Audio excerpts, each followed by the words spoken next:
Hello and welcome, everyone. Thank Today you. is a very important day and it's a very significant one. And I'll tell you why this is pretty significant for me. I know nothing of your people, absolutely nothing.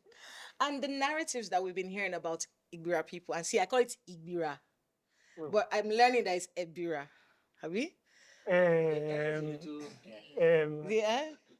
but we get you.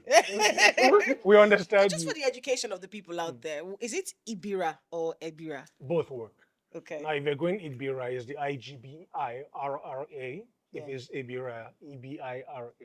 Which one do you people prefer?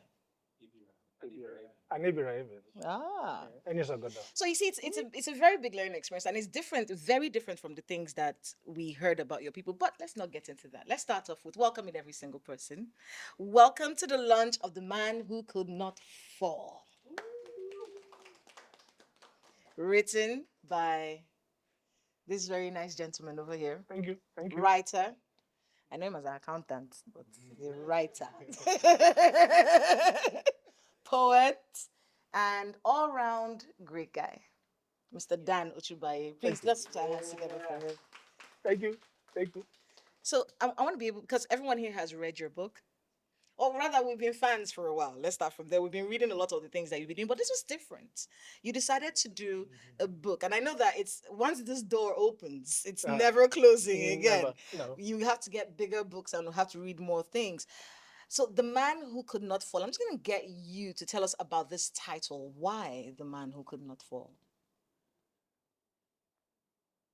I went down this rabbit hole sort of like by mistake.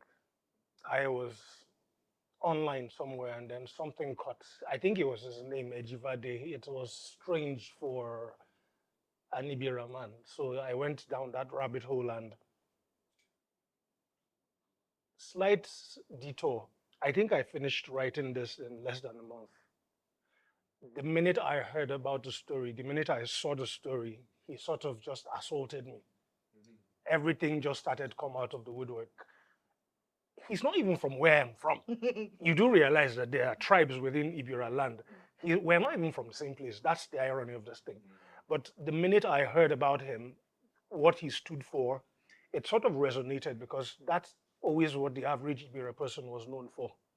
His character type, strong, stoic, silent, and never abused power. That was who we were. Why was it important for you to tell people about this man? There's a narrative that is ongoing that I think is wrong. Maybe because of some form of maybe politics or for poverty's sake, we have new, we have new, we have misnomers that have been assigned to Ibira people, and we're actually quite cerebral, quite spiritual, bordering on metaphysical actually, but internal strength and integrity, our moral compass has always been beyond par. This is necessary. You ever want to understand any Ibira person, just read this book. You get an idea why your Ibira friend, colleague, husband, wife is the way they are. Just read this. You get an idea. I mean, everyone here has read the book, and we're going to get to, what stood out for each and every one of them. But just to build on what it is that you just said, what's the worst misconception people have about Iberian people? Violence. You can't respect a man of strength if you do not know what he's capable of. Now you respect him more when you know what he's capable of, and then he still keeps it together. He exemplifies, he's the exact replica of what it means to have a lot of power and authority, and then you still carry yourself with some poise and grace. So let's talk about, you've heard what this book has done to everyone who's seated here. How it's made all of us feel and the memories it's conjured up in all of us, and where we started to look at ourselves and our history. It made me think about my history. Granted, my people are very adept at documenting their history, Okay. because I remember, because I'm from the palace as well, and when I was born, I remember, but at some point when we grew up, they had to take us back. and then took us to the places where we are from, showed us each place, told us where we can marry from, where we cannot marry from, took us to the main philanderer of the village so that he can see us. these are your, these are your This is your bloods. family. Don't chase this one. You know, they did all of that. They did all. I'm not even joking. His name is Gol. His name is Gol. He's the number one philanderer of my hometown. Oh wow. So they took us, you know, so ingraining culture and tradition in people is something very important. So I want to be able to talk to you and this book and your government from Kogi State. Exactly.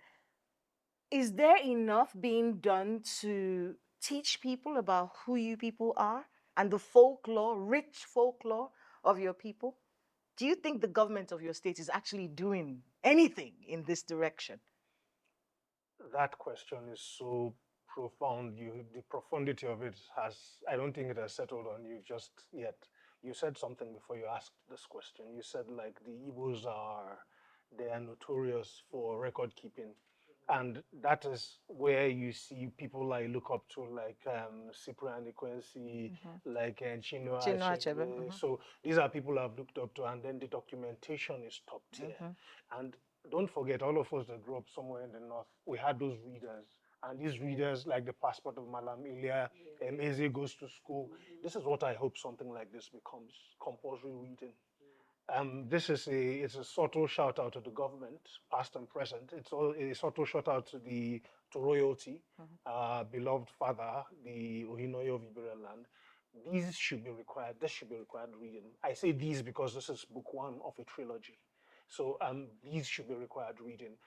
When you don't know where you're coming from, you forget where you don't almost see a point as to where you're going to.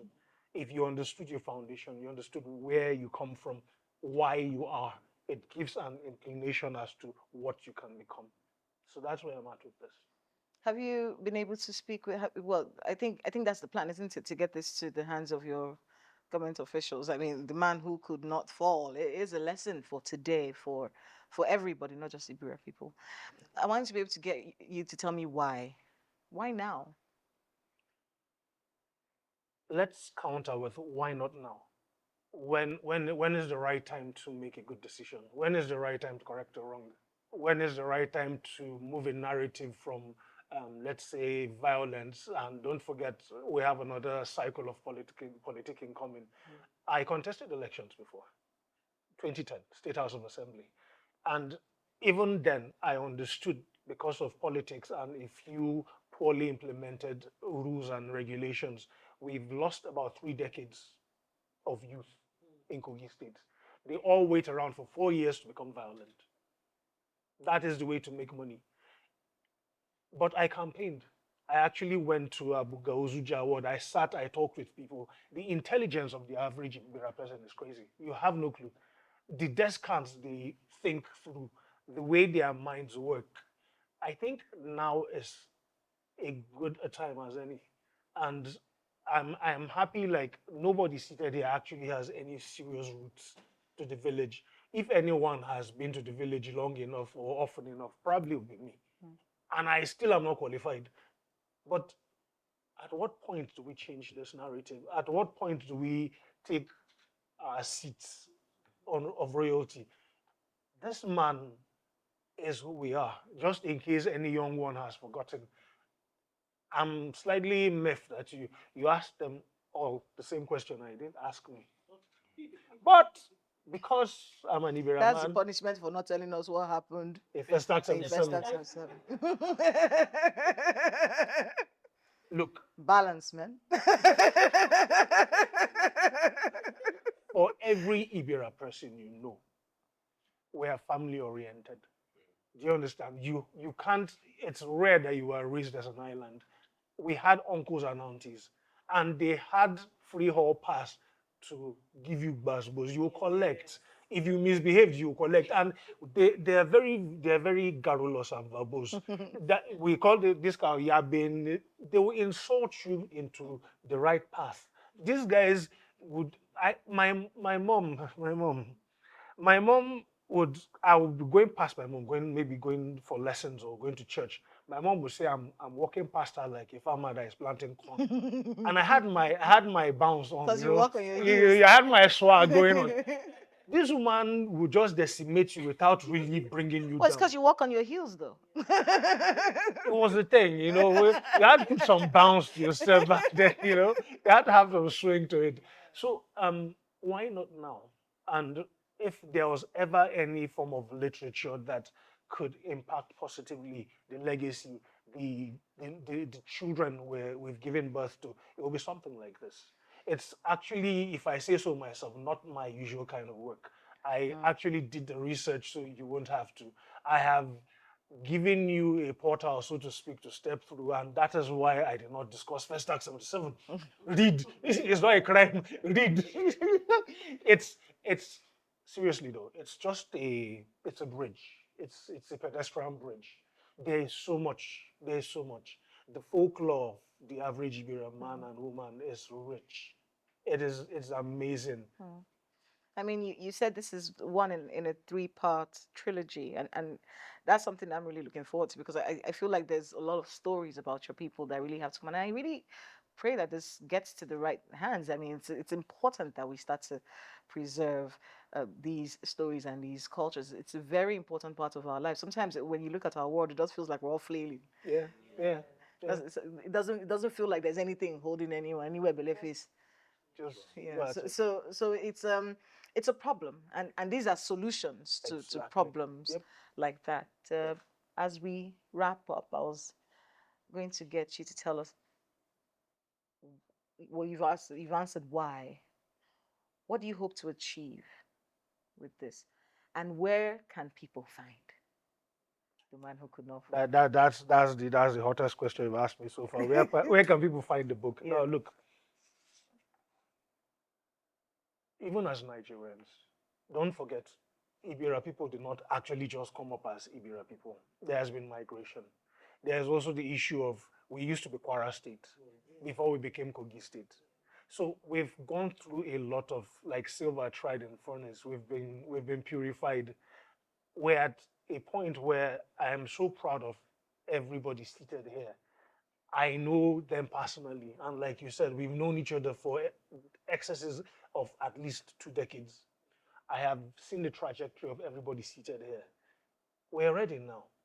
The creativity seated in this room, you have no idea. Even you, that is not Ibira, even the guy behind the camera, even the lady behind the camera, there's so much. This is the right time. There's a cusp, and we have the baton, and what we're trying to do is pass it on to the next generation, so we don't forget who you are, who you are as an Ibira girl, who you are as an Ibira man. We are not the same. We're not the average. We're different, and in a good way. Like Zuwaira rightly said, we won't start it, but if you do start it, we'll help you finish. I I I I want to say this. So I've had many near-death experiences. This job does that to you, Yeah. but nothing scared me more than the death experience I had in Kogi State. Oh Lord. Uh, What happened? What tell us what happened? What happened? What happened? But did you die? Did you die? Eh? Just two bullets they shot for you. Tutu, it was more. And she ran under a vehicle. I literally ran on that. So what happened? We were covering elections. It was Yahya Bello's second term. Please proceed with caution. That's my brother. And we were at a place called Ajayi Crowther Grammar School. You went to a bad place. So we're at Ajayi, and I'm standing in front of the camera. I remember that the presenter in the studio in Lagos was a guy called Gimba Umar, and they had crossed over to me, and I was telling him, "Oh, the ballot boxes are here. If you can see, the people on the queue." So I'm doing my thing. And then he's like, "Okay, so the election's about to start. Don't worry. We'll get back to you, or just let us know when it starts so that we can come and watch it." I'm like, "Yeah, sure." Then, like 10 minutes, of course, everybody has come in. People have registered. Those that are sharing kwa in the corner. Everything is going on. So I flash and I'm like, oh, we're ready. So I stand with my microphone and my cameraman, a guy called Jerry, and he's Igala, I think. Jerry, and he's standing behind the camera, and I'm standing, I'm talking. Oh, so yes, the elections have started. People are here. Everyone seems excited. There's a lot of snacks going around. People are selling. While I was doing it, I just heard a helicopter go across. Then I just saw these hillocks, white hillocks, and then they were shouting ta ta ta ta ta ta ta, and then they were shooting live. I dropped my microphone, rolled under a bus. And I held the bus in case it moves, So I rolled under the bus and I just held the bus and prayed. They came, they shot. I just saw my cameraman. He was Kajeri. He turned the camera and started facing. He dropped it, but he turned it. I was still filming. I was still filming. Then he ran. He left it, and then he ran. So I'm looking at this. I'm like, God, are we going to? Is this how I died? No, now.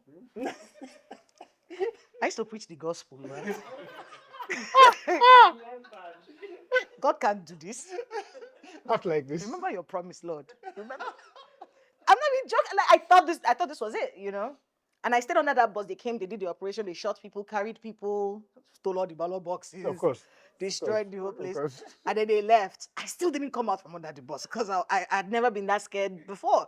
So I just stayed there. And then afterwards, it was Jerry that was like, Auntie Gayla, then don't go. So I came out from and I was a mess. I looked at my phone. Everybody was calling because apparently people saw me duck on air. So everybody was terrified. John Momo thought I had died. Everyone was calling. My parents were calling because they were watching. So imagine what that. And the only time that has happened to me was when the Shiite protest happened here. But that wasn't targeted directly at me. It was something happening also. But this was at us, So it was the scariest thing. And I remember thinking to myself that this is a very violent place. I don't want anything to do with this place. Yes. So you know how people say that you can't trust someone because they've thrown you under they can throw you under the bus. Thank you, Ebira people, because we have helped you understand what it means. I listened to. I thought it was profound. No, I'm actually, I'm sorry. I want to apologize. If I may. You just brought a figure of speech to life. If I may, I want to. I'm sorry. I'm sorry for what you went through. It must have been really harrowing. And that's not the worst part of this story. The worst part of this story is that when the collation of the results was happening, they called the results of that same place. That place. No, you missed it. You missed it because okay. That was when the election happened. What Andy said was a little out of line, and I want to apologize on behalf of every Ebira person seated here about Andy said, and he won't do it again. I'm sorry. So what just to ameliorate. You want to say something worse? No. The only point I would like to draw from what has gone down so far is, my dear sister Kayla, did you die? Hey. Did you die? After all this happened, did you die? And your problem was your cameraman. You should have gotten an Ebira cameraman. That's it.